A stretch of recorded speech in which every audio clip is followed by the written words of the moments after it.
It wasn't. For me, it was 5 hours. See, the rules of the quantum realm aren't like they are up here. Everything is unpredictable. Apa yang dikatakan Scott ini dalam fisika kuantum disebut the uncertainty principle, prinsip ketidakpastian. Sesuatu yang membuat Einstein benci dengan fisika kuantum. Sehingga Einstein mengeluarkan kalimatnya yang terkenal, Tuhan tidak bermain dadu. Mengapa Einstein sebegitunya dengan fisika kuantum sampai bawa-bawa nama Tuhan? Ini yang akan kita bahas hari ini. Yang pasti fisika kuantum membuat frustasi para ilmuwan di zamannya Einstein. Layaknya Dr. Strange yang dibukakan mata batinnya oleh The Ancient One.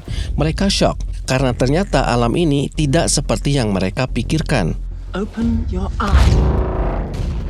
Everything we call real is made up of things that cannot be themselves regarded as real. An odd, mysterious uncertainty at the heart of nature. Something that Albert Einstein fought for years to disprove. Jadi guys, siapkan otaknya dan siapkan imannya karena kita akan mengkaji ilmu yang mungkin akan membuat kalian gila.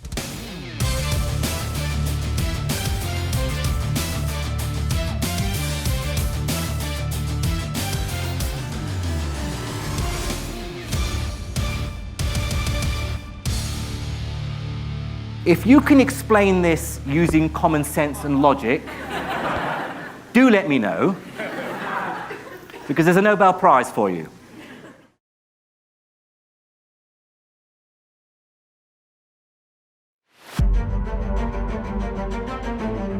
Oke guys, ini adalah part kedua dari bahasan kita tentang dunia kuantumnya Ant-Man.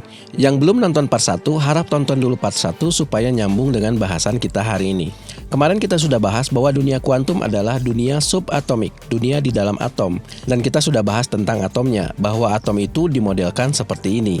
Di dalamnya ada elektron, proton, dan neutron. Di level inilah Ant-Man mengecil dan masuk ke alam kuantum. You would go subatomic. What does that mean? It means that you would enter a quantum realm. Kemarin kalian juga sudah mendengar fakta mengejutkan bahwa atom itu ternyata kosong karena jarak antara elektron dengan proton dan neutronnya sangat jauh sekali. Then the nearest electron will be in orbit half a mile away. Nah sekarang siap-siap terkejut lagi karena partikel-partikel ini pun belum tentu nyata. The problem is, it's a lie. It's a white lie. It's a white lie that we tell our children because, we don't want to expose them to the difficult and horrible truth too early on. It makes it easier to learn if you believe that these particles are the fundamental building blocks of the universe. But it's simply not true. Nah loh, jadi apakah pelajaran tentang atom di sekolah itu selama ini salah? Apakah ini sebuah konspirasi? Makanya tonton video ini sampai habis supaya kalian paham konteksnya. Nanti di fisika kuantum, atom tidak digambarkan seperti ini, tapi seperti ini. Lebih abstrak dan memiliki banyak bentuk. Makanya ketika Ant-Man masuk ke alam kuantum, dunianya pun digambarkan secara abstrak. Mengapa seperti itu? Ya untuk memahaminya kalian harus mengenal fisika kuantum yang akan kita bahas sekarang. What makes you qualified to speak on quantum mechanics? Bang. It's quantum entanglement between the quantum states of Posner molecules in your brains. Quantum technology. Quantum energy is the future. Quantum phasing, when an object moves through different states of matter. Kalau dihitung, ada 23 kata kuantum disebut di film Ant-Man and the Wasp. Sampai Scott Lang sendiri pusing mendengarnya. Do you guys just put the word quantum in front of everything? Kalian pun pasti sering mendengar kata kuantum, karena sering dijadikan embel-embel sesuatu supaya tampak keren. Tapi kalian nggak keren kalau nggak tahu dari mana asal-usul kuantum. Kata kuantum berasal dari orang ini, Max Planck, dan dialah penggagas pertama teori kuantum, sehingga mendapatkan hadiah Nobel di tahun 1918. Namanya juga dijadikan nama skala terkecil, yaitu skala Planck. Ini yang disinggung oleh Tony Stark. Quantum fluctuation messes with the Planck scale, which then triggers the Deutsch proposition. Can we agree on that? Bagaimana Max Planck menemukan teori kuantum? Begini ceritanya. Pada tahun 1900-an, ada satu permasalahan besar dalam fisika yang sulit dipecahkan. Namanya bencana ultraviolet. Mengapa disebut bencana ultraviolet? Mari kita bahas sedikit satu bab dalam fisika yang disebut radiasi benda hitam. Tidak usah difikirkan apa yang dimaksud dengan benda hitamnya, tapi fokus saja pada kata radiasinya.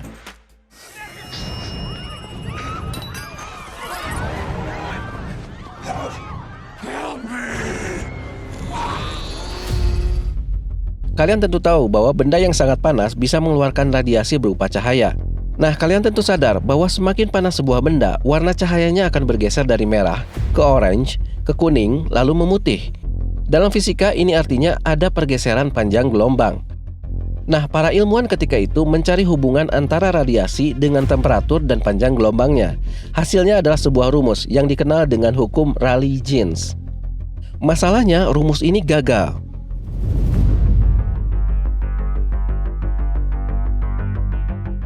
Rumus ini meramalkan bahwa radiasi benda panas akan naik terus menuju tahingga begitu mendekati ultraviolet. Ini bencana, karena kalau rumus ini benar, kalian tidak mungkin berdiri di bawah sinar matahari karena akan langsung gosong akibat radiasinya yang teramat besar. Itu sebabnya permasalahan ini disebut bencana ultraviolet. Untungnya rumus ini salah, karena faktanya tidak begitu. Berdasarkan pengukuran, ada batas maksimum radiasi yang bisa dicapai oleh benda panas. Itu sebabnya kalian tidak melihat warna biru, ungu, dan seterusnya pada bara api. Karena warna-warna ini termasuk ultraviolet adalah frekuensi tinggi yang sulit dicapai oleh benda panas. Itu melindungi kita karena matahari saja yang begitu panasnya hanya mengandung 10% ultraviolet. Itu pun hanya sepertiganya dari 10% itu yang masuk sampai ke bumi. Nah, fenomena ini tidak bisa dipecahkan oleh para ilmuwan dengan semua teori klasik yang ada pada waktu itu. Sampai kemudian datanglah Max Planck dengan gagasannya yang radikal. Dia berpikir bahwa jangan-jangan pandangan kita tentang cahaya selama ini salah. Karena problem ini bisa diselesaikan seandainya cahaya dipandang sebagai partikel atau paket-paket energi yang oleh Max Planck disebut kuanta. Nah, dari kata kuanta inilah istilah kuantum itu berasal dan menjadi viral di kalangan ilmuwan saat itu. Dengan asumsi ini, maka Max Planck berhasil merevisi rumus ini dan akhirnya cocok dengan hasil pengukuran. Karena itu, Max Planck mendapatkan hadiah Nobel. Tidak disangka, temuan Max Planck ini juga membuat Einstein menyelesaikan masalahnya. Einstein saat itu sedang mengamati efek fotolistrik, efek yang menjadi prototipe sel surya yang ada sekarang. Dia mencari tahu mengapa cahaya bisa menghasilkan listrik, tapi hanya bergantung pada panjang gelombangnya, bukan pada intensitasnya. Misalnya, cahaya kuning walaupun sangat terang sulit menggerakkan elektron, tapi cahaya biru walaupun redup bisa menggerakkan elektron dengan mudah. Terinspirasi dari kuantanya Max Planck, Einstein pun berpikir, ini tidak mungkin terjadi kecuali cahaya adalah partikel, yang oleh Einstein disebut foton. Einstein pun berhasil memecahkan masalahnya dan mendapatkan hadiah Nobel. Nah, penemuan dua orang ini, Einstein dan Max Planck, otomatis membuat bingung dunia fisika ketika itu, karena selama ini cahaya dipandang sebagai gelombang, bukan partikel. Albert Einstein was an early pioneer of quantum theory. He showed that light exists as tiny quantum particles called photons. Yang lebih membingungkan lagi, ada petunjuk bahwa elektron berperilaku sebaliknya. Yang selama ini dikira partikel ternyata menunjukkan sifat gelombang. Einstein pun menulis ketika itu, kadang-kadang kita menggunakan satu teori, kadang teori lain. Sekarang kita dihadapkan pada masalah baru. Kita memiliki dua gambaran realitas yang bertolak belakang. Secara terpisah, mereka tidak bisa menggambarkan fenomenanya secara utuh. Tapi ketika digabungkan, mereka bisa. Apa yang dikatakan Einstein ini menjadi konsep yang dikenal dengan dualisme gelombang partikel. Inilah inti dari teori kuantum, dan inilah konsep paling rumit untuk dijelaskan secara logika. Untuk memahami di mana kebingungan para fisikawan terhadap fenomena dualisme gelombang partikel, coba kita berpikir dulu sederhana seperti ini. Partikel itu sesuatu yang fisik, sama seperti bola basket, mobil, atau apapun yang jelas fisiknya. Objek-objek fisik ini bisa diukur eksistensinya secara fisika, yaitu menggunakan hukum Newton seperti yang kalian pelajari di fisika dasar. Nah, tapi lain dengan gelombang. Gelombang tidak bisa dipandang sebagai sesuatu yang fisik. Gelombang hanyalah gangguan yang merambat dalam ruang. Sederhana saja, HP kalian bisa menangkap gelombang elektromagnetik yang sering kalian sebut sinyal. Apakah sinyal bisa kalian terjemahkan sebagai sesuatu yang fisik? Tidak. Maka dalam fisika pun, gelombang tidak bisa diukur menggunakan hukum Newton. Jelas itu hal yang berbeda. Singkatnya, partikel itu materi, gelombang itu bukan materi. Jadi konsep ini mirip jasmani dan rohani dalam agama. There is no such thing as spirit. We are made of matter and nothing more. Mana bisa foton atau elektron adalah materi sekaligus bukan materi.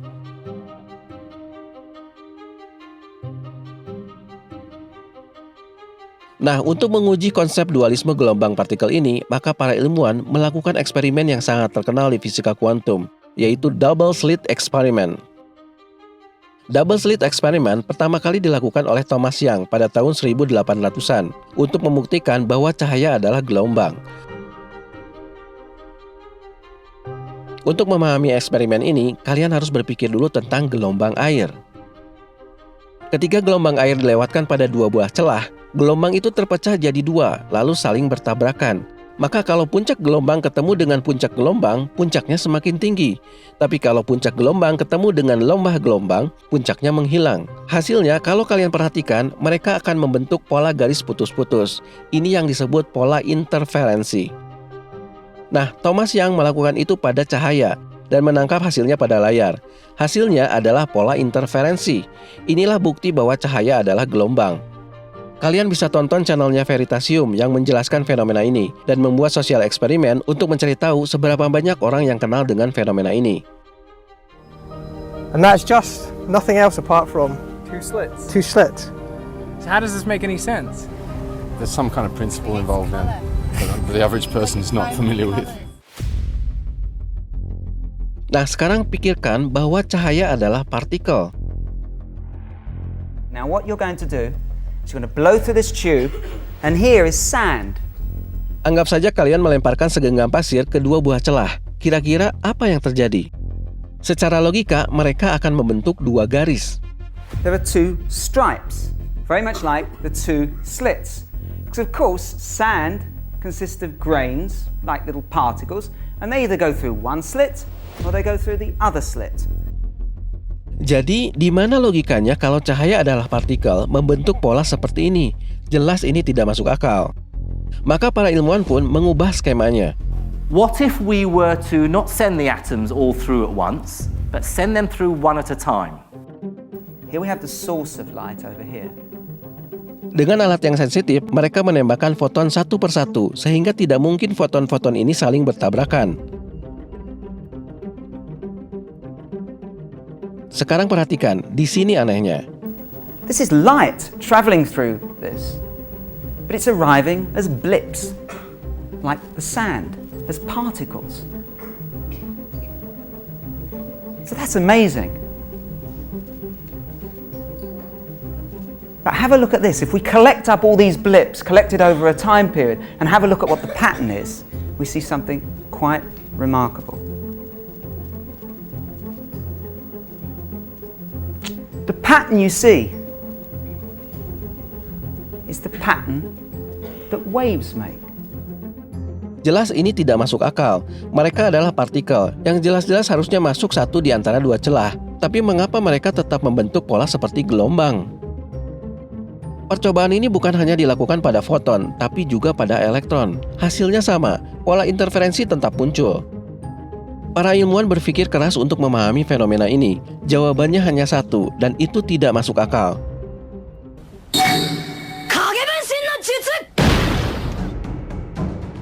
Setiap partikel seolah-olah memiliki jurus Kagebunshin-nya Naruto atau sihirnya Dr. Strange. Mereka menduplikasi diri lalu masuk ke dua celah secara bersamaan, lalu berinterferensi dengan dirinya sendiri dan kembali menjadi satu partikel ketika mendarat di layar.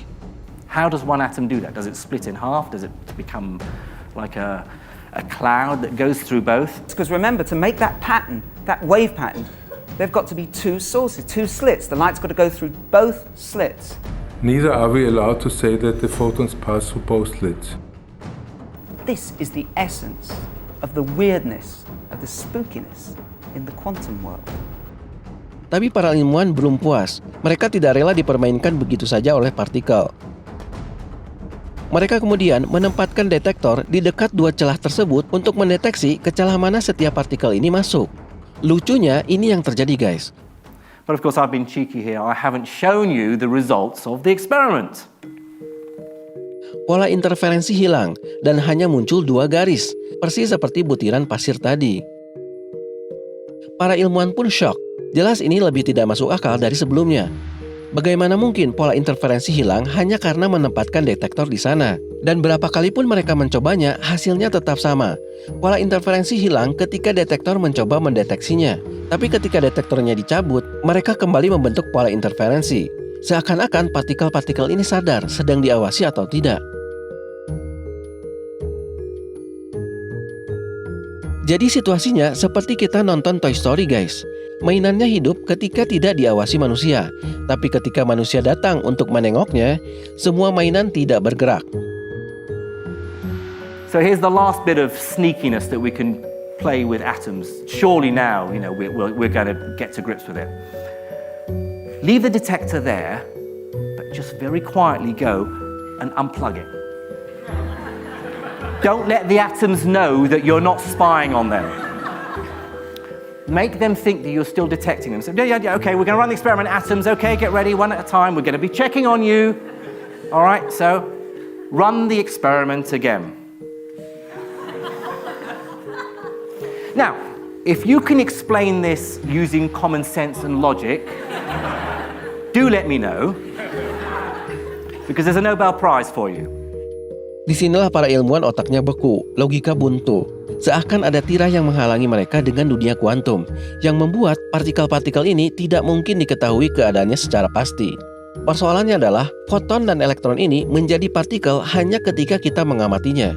Jika tidak, mereka menjadi gelombang, menjadi sesuatu yang abstrak. Kalau ditarik ke arah yang lebih filosofis, persoalan ini menimbulkan dampak yang sangat serius. Ingat, partikel-partikel ini adalah penyusun atom. Dan atom adalah penyusun alam ini. Sekalipun yang mengamati tadi adalah detektor, menurut para ilmuwan ini sama dengan mata kita melihat. Sekarang, kalau partikelnya saja adalah sesuatu yang abstrak, kecuali kita melihatnya, maka konsekuensinya alam ini tidak pernah bisa kita lihat secara objektif. Sesuatu itu nyata karena kita melihatnya. Jika tidak, sesuatu itu bisa dibilang tidak nyata. Einstein sendiri sulit menerima kenyataan ini, sampai berkata, apakah bulan tetap di sana ketika kita tidak melihatnya? Sedangkan Niels Bohr, yang dikenal sebagai bapaknya mekanika kuantum, mengatakan, semua yang kita sebut nyata berasal dari sesuatu yang tidak nyata. See, the rules of the quantum realm aren't like they are up here. Everything is unpredictable. If you can explain this using common sense and logic, do let me know. Because there's a Nobel Prize for you. This is the essence of the weirdness, of the spookiness in the quantum world. Nah guys, fenomena yang sangat aneh ini membuat para ilmuwan sakit kepala. Bagaimana menerjemahkan situasi ini ke dalam bahasa fisika? Pada akhirnya, para ilmuwan mau tidak mau harus menerima kenyataan bahwa dunia kuantum itu adalah dunia lain. Hukumnya pun lain. Berdasarkan kalkulasi yang dilakukan oleh Heisenberg, fisikawan Jerman ketika itu, di dunia kuantum kita tidak mungkin mengukur posisi maupun kecepatan partikel secara akurat. Dalam arti, di mana elektron itu berada tidak mungkin bisa kita tebak.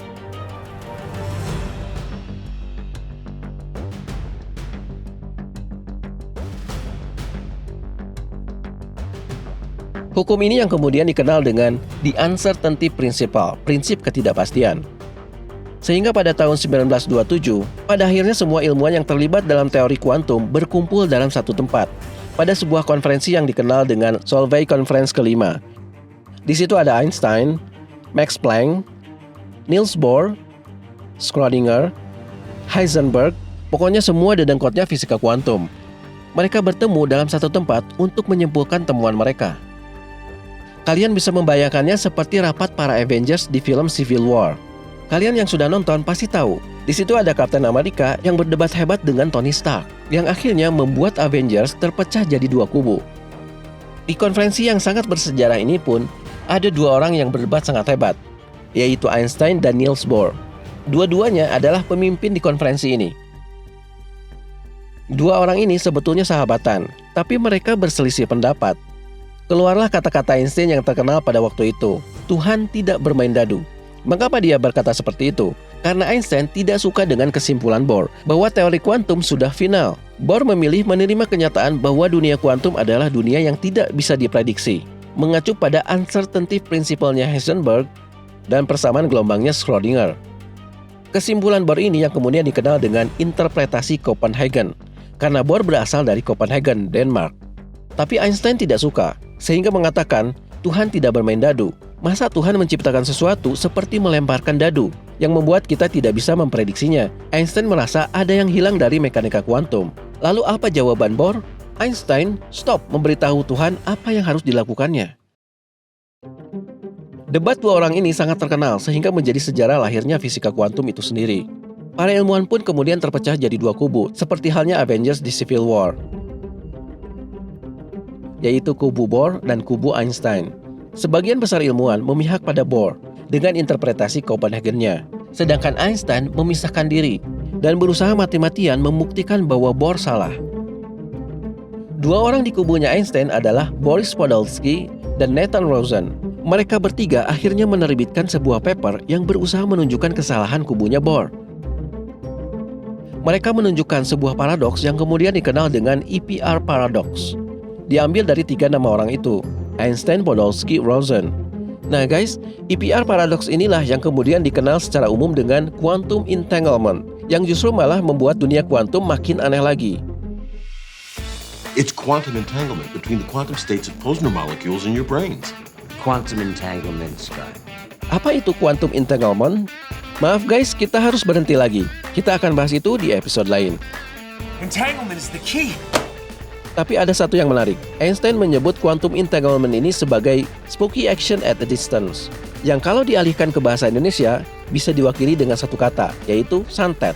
Jadi guys, berikutnya kita akan belajar sihir. So Earth has wizards now.